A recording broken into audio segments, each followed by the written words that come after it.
सभी साथियों को आज की एक बार पुनः राम राम, नमस्कार व प्रणाम। साथियों, बात कहाँ से कि सत्यवान सावित्री का किस्सा आपने सुना होगा। सावित्री जो कि दुनिया की प्रसिद्ध सती मानी जाती है, तो बताया कि हेरे देख के जवाने अवस्था बोल्या, खुद बेटी ते बाप, तेरे ब्याह की खातिर फिर लिया, ना हुआ मेल मिलाप हो। तेरे ब्याह की खातिर फिर लिया, ना हुआ मेल मिलाप। देख के जवान अवस्था बोल्या, खुद बेटी ते बाप, तेरे ब्याह की खातिर फिर लिया, ना हुआ मेल मिलाप। साथियों, पूरे किस्से को तो बाद में सुनाएंगे।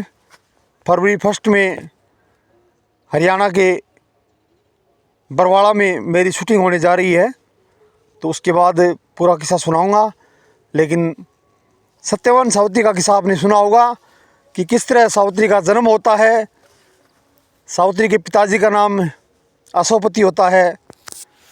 तो सावित्री के पिताजी अशोकपति सावित्री के जवान होने पर उसका वर ढूंढने के लिए जगह जगह जाते हैं, लेकिन वो सभी जगह घूम फिर कर परेशान हो जाते हैं और परेशान होकर अपने आप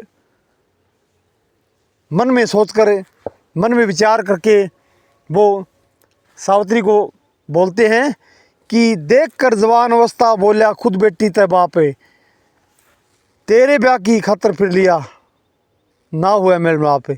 सावित्री को कहते हैं कि सावित्री, मैं हर जगह घूम लिया हूँ, लेकिन मैंने जैसा वर आपके लिए सोचा वैसा वर मुझे नहीं मिला। यानी मैंने सैकड़ों हज़ारों लड़के देख लिए, लेकिन आपके लायक वर मेरे को नहीं मिला है। इसलिए सावित्री के पिताजी अशोकपति सावित्री को स्वयं को अनुमति दे देते हैं कि आप खुद अपने वर की तलाश करो। तो सावित्री को रथ दे दिया जाता है और वो रथ पे सवार होकर और चल पड़ती है अपने वर को ढूंढने के लिए। और 1 दिन 2 दिन 3 दिन तक वो चलती रहती है और साथ में उसके मंत्री होते हैं और होते हैं। तो रास्ते रास्ते वो जा रही थी और सावित्री क्या है, रास्ते में कोई खेत पड़ता था और खेत के पास में कोई जंगल पड़ता था। तो जंगल से जब वो गुजर रही थी, उस समय क्या होता है कि जंगल में पेड़ पे एक लड़का लकड़ी काट रहा था और सावित्री उस लड़के को कहती है कि उतर पेड़ ते तले एक बर, मेरा मन डांटन आले। और लड़का फिर परेशान होकर कहता है, क्यों क्यों खोवे से टेम चली जा, हम लकड़ी काटने वाले। तो सावित्री उसको बार बार कहती है, लड़का परेशान होकर उसको बार बार मना करता है। इस तरह से एक रागनी भी है कि उतर पेड़ ते तले एक बे, मेरा मन डांटने आले, क्यों खोवे से टेम चली जा, हम लकड़ी काटने आले। तो इस तरह से सावित्री सत्यवान को बार बार जिद करके मनाती है। सत्यवान एक शर्त रखता है कि मेरे माता पिता अंधे हैं और मैं लकड़ी काट कर उनका पेट गुजारा करता हूँ, मेरे घर को चलाता हूँ, और मैं एक निर्धन हूँ और तू एक राजा की लड़की है, तो कैसे मैं आपसे शादी कर सकता हूँ। तो सत्यवान एक शर्त और भी रखता है कि मेरे माता पिता भी मेरी बात नहीं मानेंगे, अपन दोनों की बात नहीं मानेंगे, तो आप जाओ किसी दूसरे वर की तलाश करो। लेकिन सावित्री फिर जिद पर अड़ी रहती है और सावित्री सत्यवान के साथ उसके घर पर जाती है और उनके माता पिता को मनाती है। इस तरह सत्यवान और सावित्री की शादी हो जाती है। और शादी होने के बाद फिर वो घर आती है। घर आने के बाद उसके पिताजी उससे पूछते हैं, तो पिताजी को वो बताती है कि इस तरह से मैंने जंगल में एक लकड़ी काटने वाले लड़के से शादी कर ली है। तो पिताजी कहते हैं कि शादी कैसे कर ली, शादी तो होगी। तो सावित्री कहते हैं कि शादी आप भले ही करते रहना, मैंने मेरे मन से तो शादी कर ली है। फिर पंडित जी को बुलाया जाता है और सब कुछ पूछा जाता है।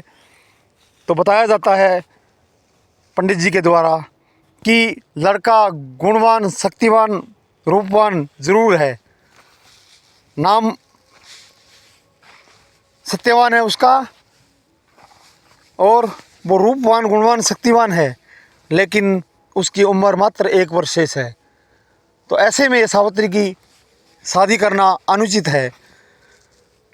तो सावित्री को ये बात बताई जाती है तो सावित्री मना कर देती है कि मैंने तो सत्यवान को अपना पति चुन लिया है और पति एक बार चुना जाता है, चाहे उम्र उसकी मात्र 1 महीना क्यों न हो, मैं शादी उसी के साथ करूँगी। मैंने तो मन से शादी कर ली है, अब आप शादी करो या न करो, मेरी तो शादी हो गई है। तो बार बार जिद करने के बाद वो सावित्री है वो नहीं मानती है। आखिर में सत्यवान की शादी सावित्री के साथ होती है।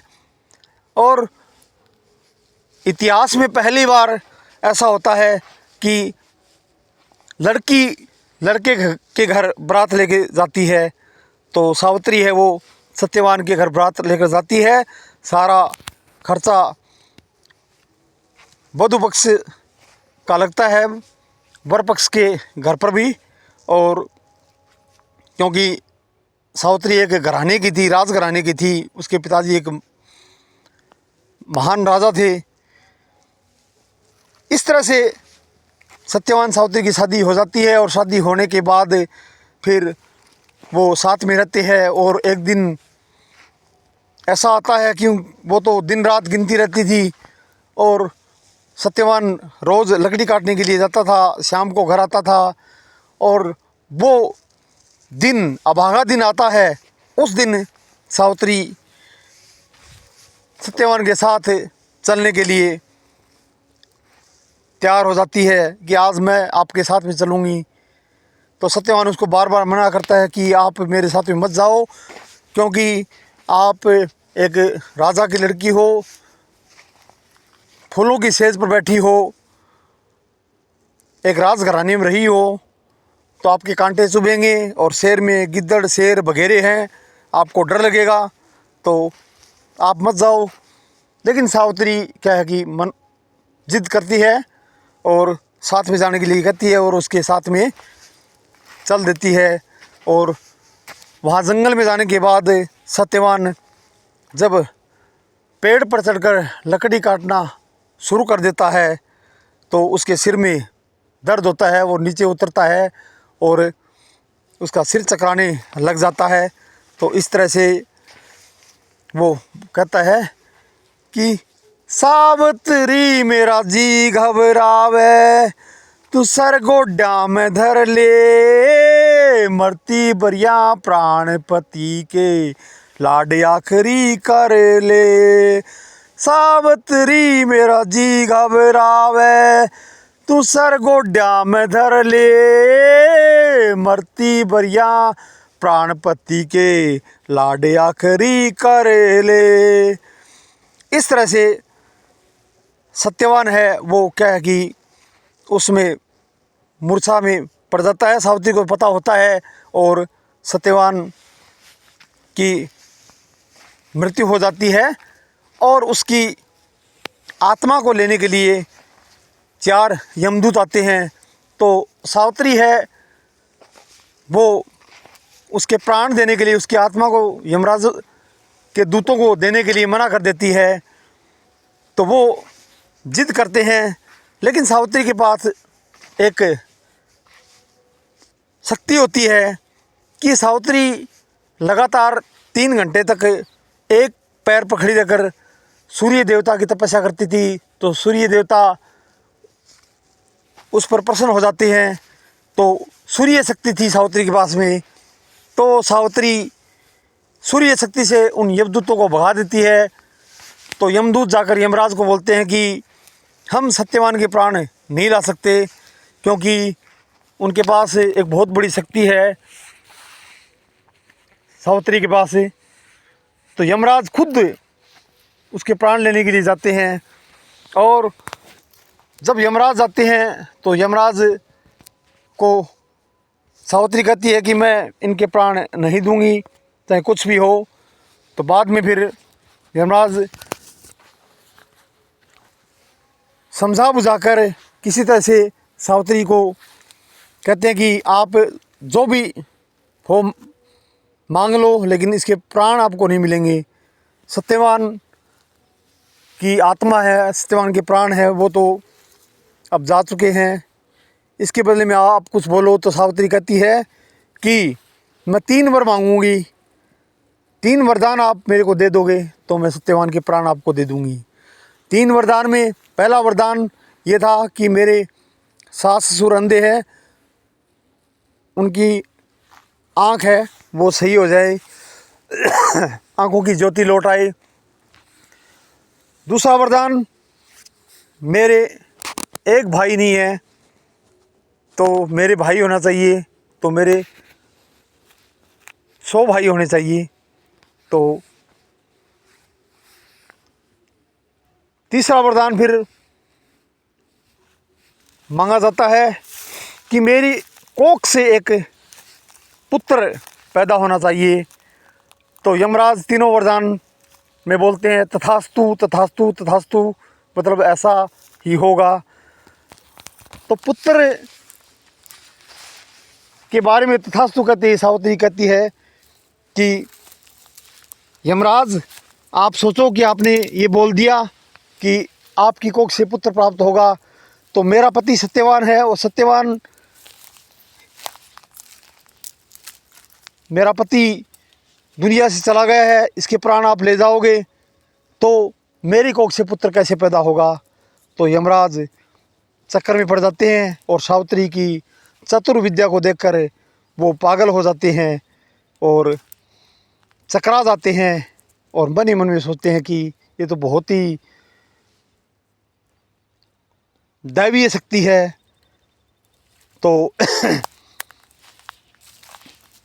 यमराज सत्यवान को वापिस जीवित कर देते हैं, क्योंकि वरदान दिया था उन्होंने कि आपकी कोख से पुत्र पैदा होगा। तो सत्यवान अगर जीवित हो तभी ऐसा हो सके। तो सावित्री से बहुत प्रभावित होते हैं वो, और वो उसके वरदान को तथास्तु कहकर पूरा करते हैं, सत्यवान को जीवित कर देते हैं। और ऐसा होने के बाद फिर इतिहास में सावित्री सती कहलाती है। इस तरह से ये किस्सा मेरे गुरु कर्मपाल शर्मा ने बहुत ही बढ़िया तरीके से गढ़वा वंशों पर सिंगल आवाज़ में भी गाया है और ड्यूट में भी मंजू शर्मा के साथ गाया है। तो साथियों, फरवरी माह में हरियाणा के बरवाड़ा में मेरी शूटिंग होने जा रही है। तो इस तरह से मैं भी साज बाज पर गाऊंगा, और उससे पहले सभी देवी देवताओं का, मेरे बड़ों का आशीर्वाद मैं लेने जा रहा हूं। और साथियों, आशा है कि मैं सभी मेरे परिवार के सदस्य, बड़े बुज़ुर्ग भाई बहन, देवी देवता के आशीर्वाद है, वह उनका आशीर्वाद मिलेगा उनका, और मैं सभी की उम्मीदों पर खरा उतरूँगा और कोशिश है मेरी कि मैं इतना बढ़िया बढ़िया आपको सुना सकूँ और बढ़िया बढ़िया आपको बता सकूँ। धन्यवाद साथियों।